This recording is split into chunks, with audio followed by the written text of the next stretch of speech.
Olá a todos, estamos aqui na Reestruturar Psicologia e hoje estamos aqui com a psicóloga Regiane Paes e ela vai falar um pouco para a gente sobre alguns temas referentes à nossa sociedade, à psicologia e como que deve ser ou como a gente pode buscar situações melhores na nossa convivência saudável com todas as demais pessoas.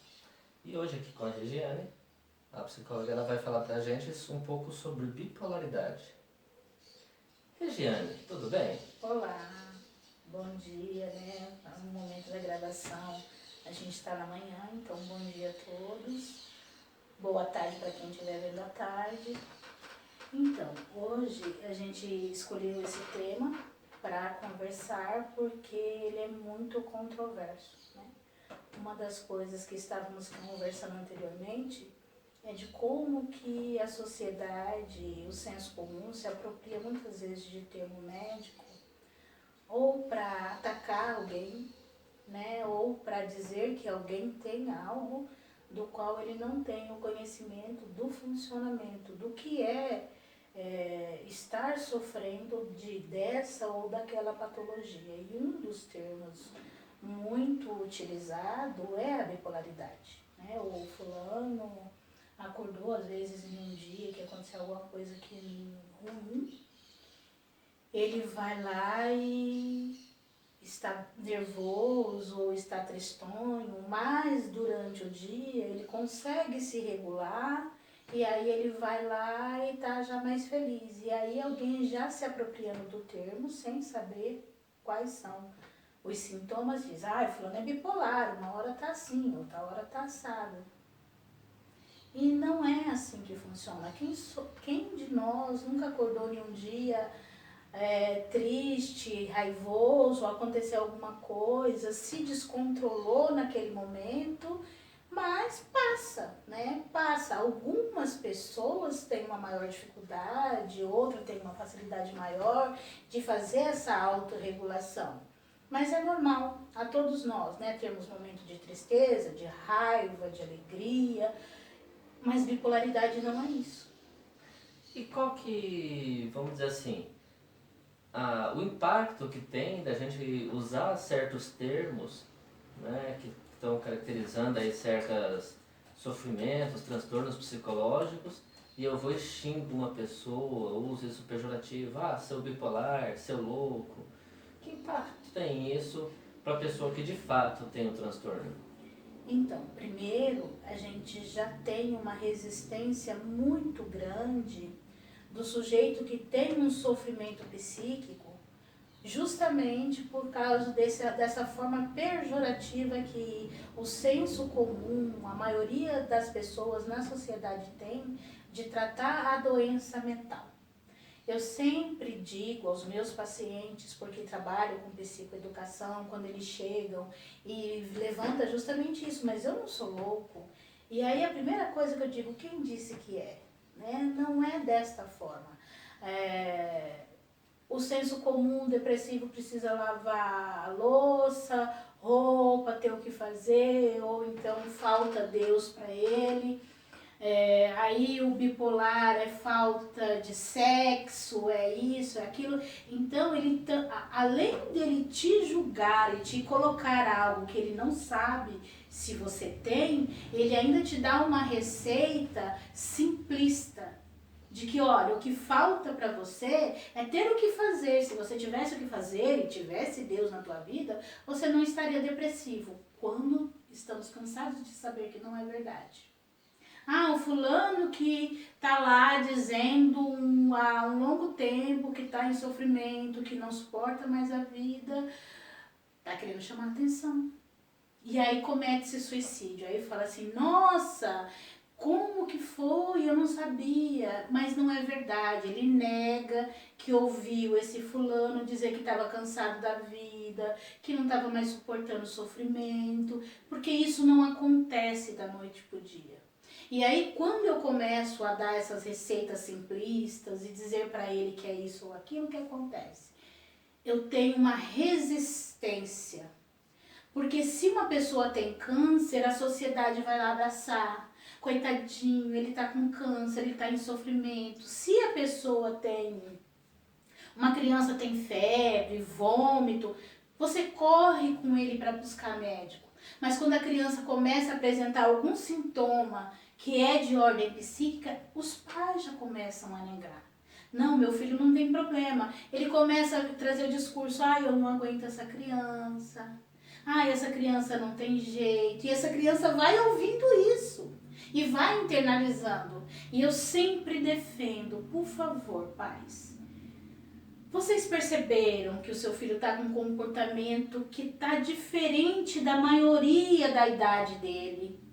Ele está tendo dificuldades de enfrentar uma ou outra situação que você vê que outras crianças dessa faixa etária não têm. Procure ajuda. Não é vergonha, o filho de vocês não está louco, o filho de vocês não é problemático, não, ele só está com dificuldade. E se você busca essa ajuda ali na primeira infância, quando você percebe que algo está difícil para a criança, a chance de você não ter um adulto com patologia é imensa. Por quê? Porque quando você vai ali intervir na criança, no desenvolvimento, desenvolve nela estratégias para ela lidar com o mundo que muitas vezes não é fácil. E os pais não têm culpa, que falam, é eu que não estou sabendo criar meu filho. Não, não é você que não está sabendo criar teu filho. Muitas das vezes nós não temos estratégias para lidar com os eventos. Então é uma coisa que vai se repetindo, e se você busca ajuda, a gente vai trabalhar com a criança, a gente vai trabalhar com os pais e vai tornar um ambiente saudável que vai promover saúde mental na vida adulta. Mas vamos pegar lá o bipolar. O bipolar é muito mais do que uma variação de humor. É muito mais que isso. É sofrimento. É um estado de depressão, que você não quer fazer nada, que você não quer sair, que você não quer conversar, que você não quer existir durante um período. Não é de manhã assim, de noite assado. E depois você cicla para outra fase, que é como se você não precisasse dormir, que você conseguisse fazer tudo, que você saísse e que o dia fosse curto para você fazer tudo o que você quer. E essa fase, ela é abraçada pelo sujeito. Porque quem não é que quer estar dessa forma, ativo, fazendo, ele vai procurar o terapeuta nessa fase? Não. E muitas das vezes, se ele não estiver sendo bem acompanhado nessa fase, ele se afasta. Ou ainda que ele esteja sendo bem acompanhado, a tendência é se afastar. Porque ele quer saborear esse momento depois de um período de depressão. Então tenha muito cuidado quando você for dizer ao outro que ele é isso ou aquilo. Lembre que na tua frente tem um sujeito, e um sujeito que está em sofrimento.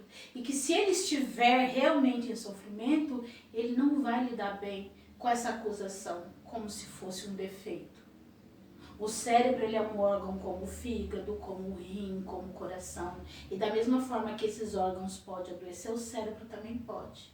E da mesma forma que esses outros órgãos têm um especialista para tratar e deixar ele ok, o cérebro também tem. E a família?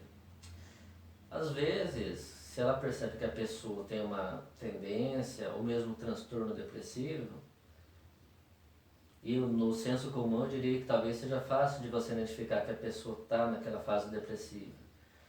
Mas quando tem esse indício de bipolaridade, como a família deve proceder com a pessoa na prática? A família, a gente sempre fala que é um vínculo com o paciente que é de suporte. Normalmente, quando traz a tentar mostrar para esse sujeito, se você tem domínio, olha, você viu que você não estava legal, agora você está, o que você acha de buscar suporte, de conhecimento, buscar um psicólogo, um psiquiatra que seja, mas vamos lá ver o que tem, dá que está entendendo que ele não é isso porque quer, mas porque talvez esteja acontecendo alguma coisa. Porque quem vai poder pontuar o que é o profissional da área. Ele vai fazer com ética, ele vai fazer com cuidado, ele não vai chegar nomeando, ele vai colher informações. Porque não é porque chegou aqui e falou, eu tive um dia que eu vou dizer, fulano é bipolar. Não, eu tenho critério, eu sou baseada na ciência, eu vou ter o DSM. Ou no caso dos psiquiatras, o CID, que vai dizer, olha, isso aqui é esperado dentro da bipolaridade. Então tá, e quando tá com isso, qual é o melhor tratamento? E aí vai ajustar para que esse sujeito tenha qualidade de vida. Mas a gente tem que ter muito cuidado com a bipolaridade, como com as outras questões psíquicas, e de volto a falar e a frisar para terminar a nossa entrevista. Por favor, se você perceber que o teu filho tá destoando da faixa etária dele, que você vê que só ele tem esse comportamento, ou que a minoria tem, busca ajuda. Nós, psicólogos, não estamos aqui para acusar vocês que vocês não estão criando direito, que a culpa é de vocês, de forma nenhuma. Quem faz isso é o senso comum. Cadê a mãe dessa criança? Cadê o pai dessa criança? É porque essa criança é isso, aquilo. Não. A gente está aqui para ser mais uma rede de apoio e suporte para ajudar o filho de vocês e vocês a terem saúde. Certo. Muito bem. Agradecemos então aqui a palavra aqui da nossa psicóloga Regiane e nos vemos no próximo vídeo. Certinho, pessoal? Até mais!